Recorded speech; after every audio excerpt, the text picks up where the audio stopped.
à toutes et à tous, je suis très heureuse de vous retrouver pour ce nouveau journal. Nous sommes le lundi 9 novembre et tout de suite, voici les titres. Dans une semaine s'ouvre le procès en appel lié à la tempête Xynthia, un dossier sur lequel nous reviendrons tout au long de la semaine. Et pour commencer, retour sur le procès en première instance qui s'est déroulé il y a un an au Sables d'Olonne.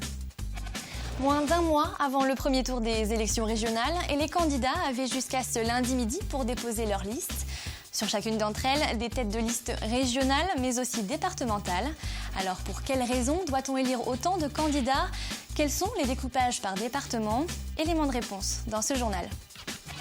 Enfin, retour sur les principaux rendez-vous sportifs du week-end, avec au menu du football et la victoire des clubs de Luçon et Les Herbiers, du basket également, avec la remontée spectaculaire des filles de La Roche-sur-Yon et le championnat de National 1 dames en tennis de table.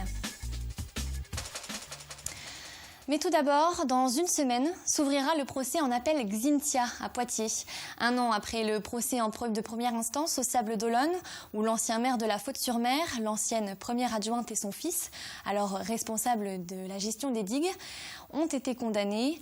Toute cette semaine, nous allons donc évoquer ce procès pour en décrypter les enjeux, les questions qu'il soulève et ses conséquences. Et pour commencer, retour sur le procès de 2014 avec Samuel Grasset. De 18 mois à 4 ans de prison, voilà les principales peines prononcées le 12 décembre 2014 par le tribunal de grande instance des Sables d'Olonne. Des peines lourdes, d'abord pour René Maratier, condamné à 4 ans de prison.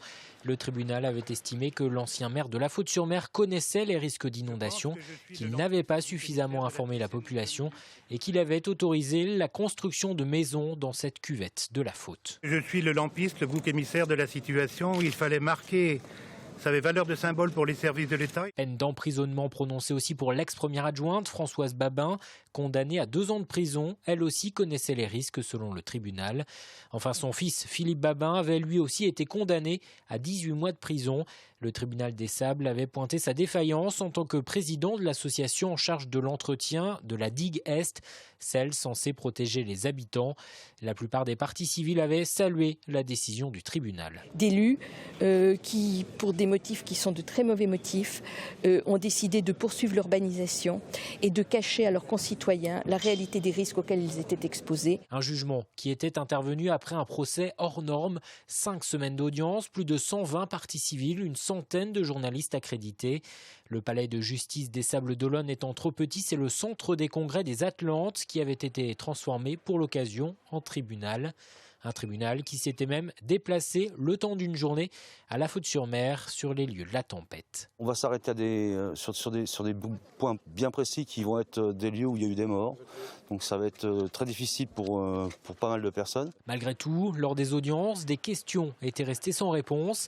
Les débats avaient soulevé notamment le rôle de l'État, grand absent du procès. Pourquoi n'a-t-il pas empêché la construction de maisons alors que les risques d'inondation étaient connus? Volonté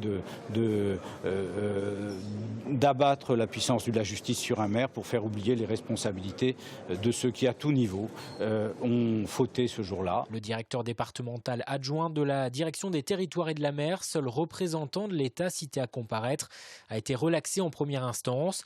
Une relaxe définitive, mais il peut encore être condamné à verser des dommages et intérêts.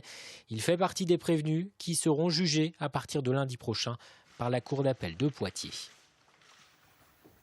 En bref, ce dimanche soir, un violent incendie a ravagé le chantier naval des Îlots, situé sur la rive sud du port de Noirmoutier.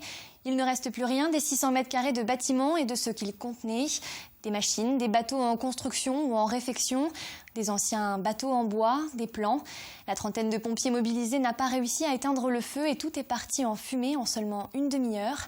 L'origine de l'incendie est toujours indéterminée et l'enquête est en cours. Au chapitre politique à présent, on ouvre notre page élections régionales. Élections qui auront lieu, je vous le rappelle, les 6 et 13 décembre prochains. Et la préfecture de région vient d'officialiser ce lundi le dépôt de 10 listes. Les électeurs ligériens auront donc le choix entre 10 groupes de candidats, dont certains que nous vous avons déjà présentés dans de précédentes éditions.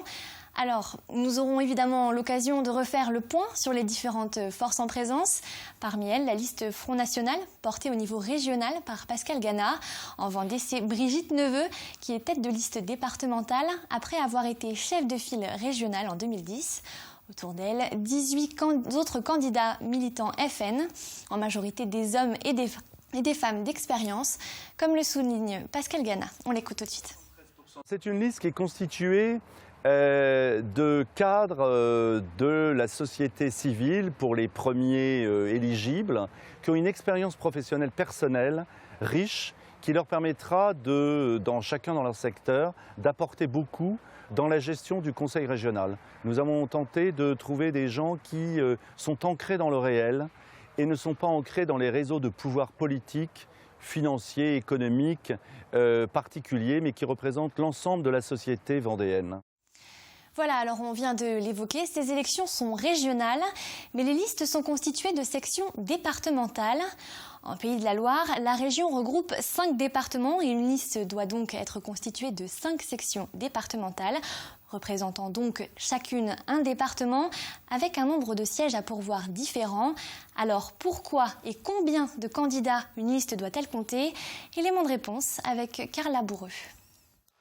Le Conseil régional des Pays de la Loire, c'est une assemblée de 93 élus, 93 sièges répartis entre les 5 départements proportionnellement à leur nombre d'habitants.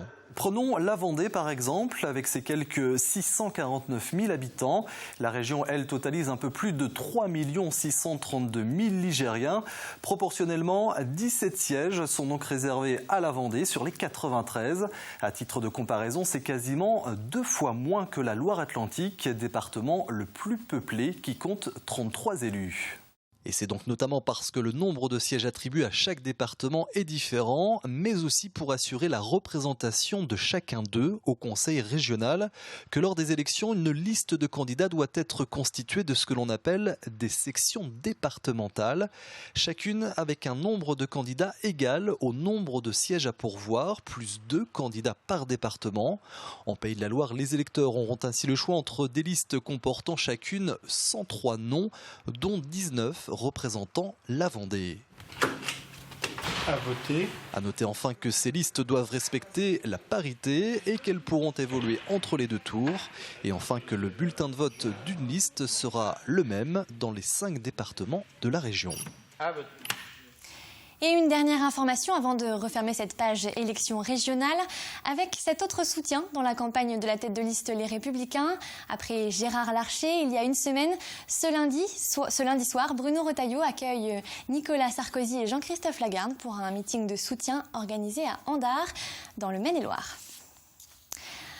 On ouvre à présent une page sport avec pour commencer les internationaux de tennis qui ont commencé ce week-end au Vent d'Espace.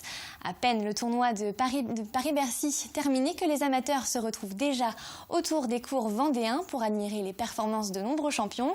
Plus de 70 joueurs de haut niveau, dont 10 classés parmi les 100 meilleurs mondiaux, seront présents jusqu'à la fin de la semaine.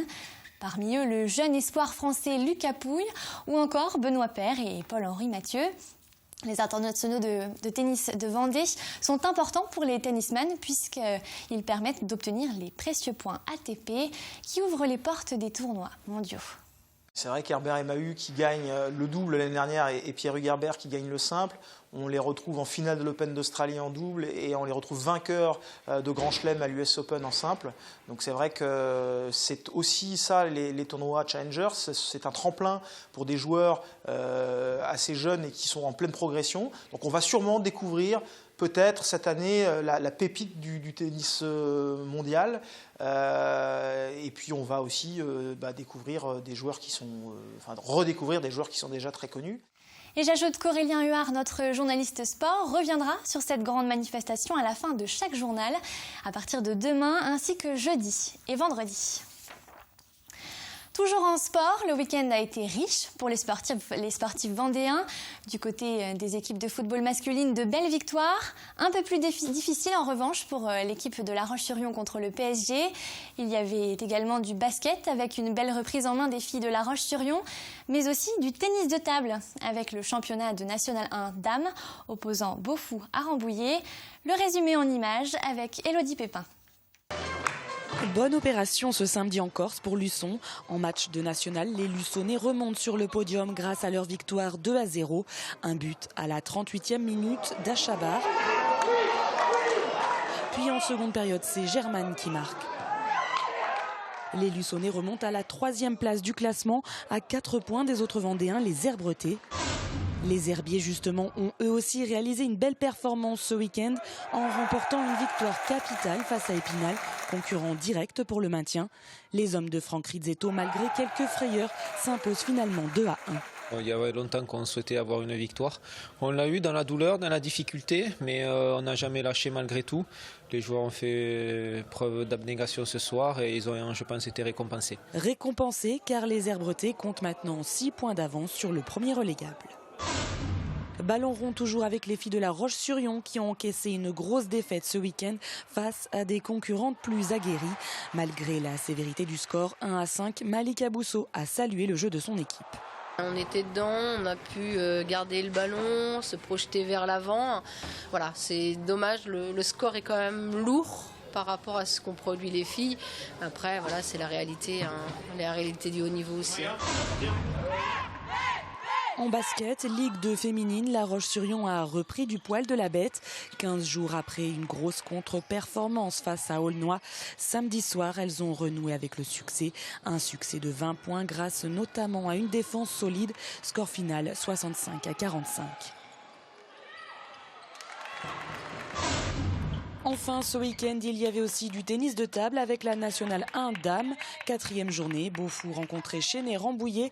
Malgré la hargne des Vendéennes, cela n'a pas suffi. Les filles de Dimitri Couturier se sont inclinées sur le score de 5-8. Enfin, pour refermer cette page de sport, revenons quelques instants sur la victoire de François Gabard et de Pascal Bitgori à la Transat Jacques Vabre. Ils sont arrivés samedi dans le port brésilien d'Itajaí. Le vainqueur du Vendée Globe 2012-2013 et de la Route du Rhum 2014 était très heureux de cette première victoire à bord de l'Ultime Massif. Première impression, elles sont formidables parce que c'est la première course de ce trimaran massif et c'est sa première victoire. Vous pouvez pas rêver mieux, je crois que ce bateau il est extraordinaire, je l'aime déjà. Je pense qu'il y a plein de choses à apprendre encore avec le bateau, on en a découvert tous les jours. Mais une Transat Jacques Vabre c'est toujours super quoi. Parce que le parcours est magnifique, parce que le partager ça en double avec quelqu'un. Et là c'était bien d'être en double parce qu'il y a des fois franchement, tout seul c'était compliqué. Hein. Et pour les coureurs du monocoque aux couleurs de l'entreprise vendéenne PRB, Vincent Rioux et Sébastien Coll, la suite de l'aventure est de bon augure. Même si seulement 30 000 les séparent du bateau Banque Populaire, ils restent très confiants. Leur arrivée dans le port brésilien devrait se faire mercredi dans la journée, si tout va bien. On jette un coup d'œil au rendez-vous de la semaine avec mercredi les célébrations du 11 novembre. Comme chaque année, des commémorations sont organisées partout en France pour rappeler cet épisode marquant de l'histoire de France. L'armistice de 1918 est aussi l'occasion de déposer une gerbe au pied des différents monuments aux morts. Vendredi 13, un mauvais présage pour les superstitieux, mais surtout un jour où il vaut mieux éviter de tomber malade, puisque le syndicat des médecins généralistes de Vendée a d'ores et déjà annoncé un mouvement de grève. Les médecins continuent à s'opposer au projet de loi santé de la ministre Marisol Touraine et à la fameuse obligation du tiers payant. Vendredi, toujours, il y aura également le lancement de la 5e édition du festival Migre en Scène qui aura lieu dans différents quartiers de La Roche-sur-Yon jusqu'au 29 novembre. Au programme des expositions, des concerts, des tables rondes, mais aussi des rencontres culinaires. Le thème de cette année est autour des réfugiés, un thème décidé il y a un an et aujourd'hui très ancré dans l'actualité. Enfin, ce week-end, le Secours catholique lance un appel aux dons. Comme chaque année, tout un chacun est invité à donner vêtements, aliments, meubles pour aider les plus démunis à vivre décemment. Avant de faire un petit point sur la météo de demain, revenons quelques instants sur les températures très étonnantes du week-end dernier. À Fontenay-le-Comte, le thermomètre est monté jusqu'à 22,9 degrés Celsius et à Saint-Fulgent jusqu'à 22 degrés. Des températures pour le moins inhabituelles en cette saison. Le week-end de la Toussaint avait déjà été très doux et nous avions battu des records mensuels de chaleur sur quasiment l'ensemble des stations vendéennes. Et justement, ces températures resteront très clémentes demain avec en début de journée 12 degrés au thermomètre et 18 dans l'après-midi. Côté ciel, nous aurons quelques bruines matinales, mais avant de retrouver le soleil dans la journée. Plus de détails tout de suite après ce journal avec Armelle Pavageau. Et on se quitte sur des images tournées par notre correspondant Valentin Arrivé du défilé de mode organisé par l'Association des artisans, commerçants et entreprises du pays de Montaigu.